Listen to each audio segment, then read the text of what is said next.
আমি পুরো ১ বছর অফিসে যাওয়া বন্ধ করে দিয়েছিলাম আর তারা আমার বেতন বাজিয়ে দিল। কোভিডের সমন আমি একটা কর্পোরেট চাকরি পেয়েছিলাম। তারা আমাকে অন্য স্টেটে চলে যেতে বলেছিল, কারণ তাদের মতে অফিসই ছিল ভবিষ্যৎ। তাই আমি তাই করলাম।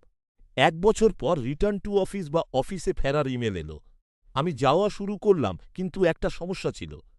আমার পুরো টিম তখনও রিমোটলি কাজ করছিল। আমি আক্ষরিক অর্থেই সেই বিশাল, শূন্য বিল্ডিংয়ে একমাত্র মানুষ ছিলাম। পরিবেশটা ছিল একদম অদ্ভুত আর ভীতিকর। তারপর ছিল বাধ্যতামূলক ওভারটাইম আর অদ্ভুত সব নাইট শিফট। যাতায়াতের চাপে আমি শেষ হয়ে যাচ্ছিলাম। আমার স্বাস্থ্যের খুব অবনতি হচ্ছিল। ১ বছর ধরে দেলালের সাথে কথা বলার পর আমি স্রেফ যাওয়া বন্ধ করে দিলাম। নীরবতা। কেউ লক্ষ্যই করল না। টাকা বাঁচাতে আমি শত শত মাইল দূরে আমার হোম টাউনে ফিরে গেলাম।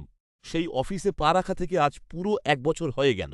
তারা শুধু খেয়ালই করল না, বরং তারা আমার বেতন বাজিয়ে দিল। তারা পুরোপুরি অন্ধকারে। এটা শুধু এটাই প্রমাণ করে যে, যদি আপনি আপনার সোফা বসে একই কাজ করতে পারেন, তবে রিটার্ন টু অফিস পুরোপুরি একটা প্রতারণা।